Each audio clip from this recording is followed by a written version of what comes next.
toute bonne année, je sais plus, 2023, toute bonne année 2023. Aujourd'hui, petite vidéo vraiment courte j'espère, à chaque fois que je dis ça, elle dure 25 minutes. Vous souvenez-vous de ce petit casque que j'ai acheté qui s'appelle le Teenage Engineering M1, j'ai fait une petite vidéo dessus. Voilà, en fait, donc l'histoire a commencé lorsque j'ai acheté ce casque qu'on appelle le COS Porta Pro, que j'ai payé 50 €. Voilà, c'est vraiment un très bon casque et 50 €, on peut pas vraiment faire mieux. J'ai cassé mon COS Porta Pro et je m'en veux énormément et donc depuis que je l'ai cassé, je cherche sur internet et je dépense chaque mois 50 € dans un petit casque comme ce Teenage Engineering dans le but de retrouver un remplaçant au COS Porta Pro.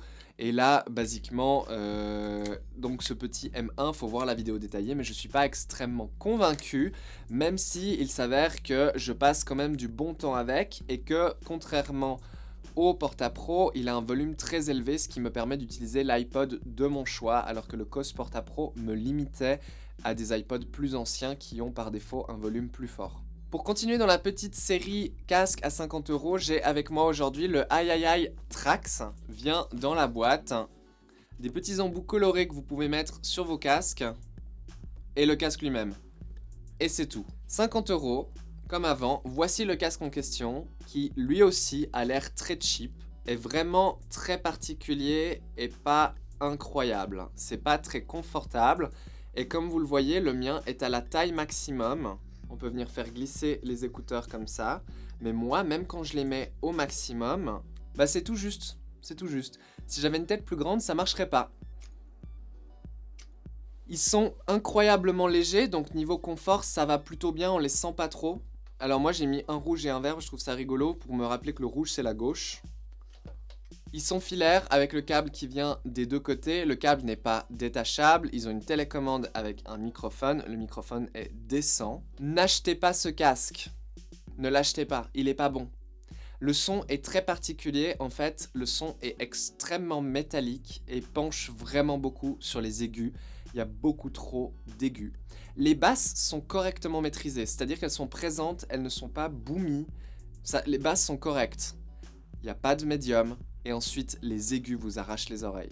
La seule façon que j'ai trouvé de rendre l'écoute avec ce casque agréable, c'est de porter un capuchon. Admettons que je porte un hoodie, mettre le capuchon sur mes oreilles et ensuite de venir mettre le casque sur le capuchon. Faire ça, c'est vraiment pas recommandé, ça enlève énormément des aigus, mais c'est comme ça que ces écouteurs sonnent le mieux, c'est terrible.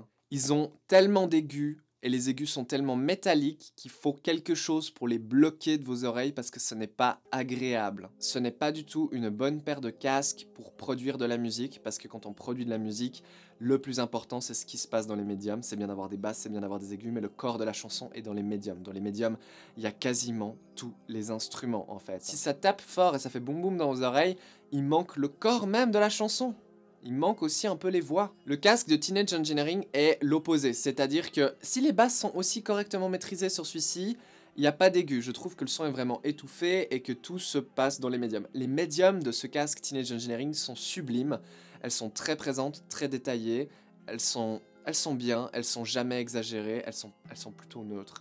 Et c'est vraiment bien pour produire de la musique. Celui-ci, j'ai passé beaucoup de temps à produire de la musique avec, parce que pour la production c'est bien. C'est pas ouf par contre pour le mix et le mastering. Autre raison de ne pas acheter ce casque de chez iiii, c'est que à peine je l'ai déballé, que le câble et la télécommande sont déjà collants. Vous savez ce phénomène qui se passe avec beaucoup d'appareils en caoutchouc qui avec le temps deviennent tout collants et un peu dégueux, voilà, et ben c'est ce qui se passe avec le câble complet et la télécommande de ce casque alors que je les ai déballés il y a même pas 2 semaines. Moi je pense que je vais les retourner, je ne vais pas les garder et je ne peux pas vous les recommander, c'est pas un bon casque, voilà, tout simplement. C'est une review négative.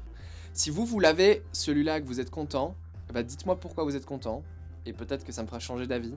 Mais moi en tout cas je suis pas très content, c'est de l'argent gâché. Enfin bref, ceci va déjà conclure cette petite vidéo. Les bonnes résolutions que je vais prendre pour 2023, c'est que je vais arrêter d'acheter des casques à 50 € parce que mes attentes sont trop élevées, je suis tout le temps déçu. Donc soit je vais me racheter un COS Porta Pro que je vais essayer de ne pas casser et je vais me la fermer, soit je vais mettre plus d'argent, peut-être 150 € dans un casque qui, je l'espère, sera d'une qualité satisfaisante. Parce que la morale de l'histoire, c'est que n'achetez pas la version pas chère du produit si vous voulez la version chère, parce que la version pas chère va vous décevoir et vous allez finir par quand même dépenser de l'argent dans la version chère. C'est une phrase avec laquelle je raisonne beaucoup, mais je pense que je suis sérieusement trop pauvre pour acheter des trucs pas chers. Les trucs pas chers me déçoivent toujours et je finis toujours par dépenser plus dans la version que je voulais de base. Et donc j'ai dépensé 2 fois mon argent. Donc je vais arrêter d'acheter des casques à 50 € parce qu'au final, 3 casques à 50 € décevants, ça ne vaut pas un casque à 150 € qui est bien. Voilà.